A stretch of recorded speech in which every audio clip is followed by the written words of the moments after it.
లో లోక్ మంథన్ సాంస్కృతిక కార్యక్రమాలు ప్రారంభమయ్యాయి. వివిధ రాష్ట్రాల నుండి వస్తున్న కళాకారులు, ప్రతినిధుల బృందాలకు సికింద్రాబాద్ రైల్వే స్టేషన్లో ఆహ్వానం పలుకుతున్నట్లు బీజేపీ మహిళా మోర్చా నాయకురాలు శిల్పారెడ్డి చెప్పారు.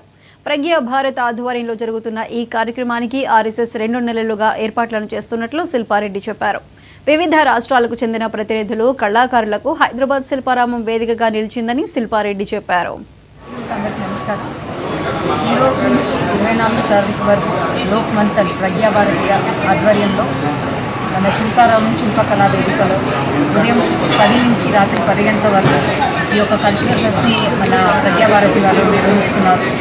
దానికి సంబంధించి ఆర్ఎస్ఎస్ విభాగంలో ఉన్న అన్ని క్షేత్రాలు ఈ యొక్క కార్యక్రమం గురించి గత 2 నెలలుగా వర్క్ చేస్తున్నారు.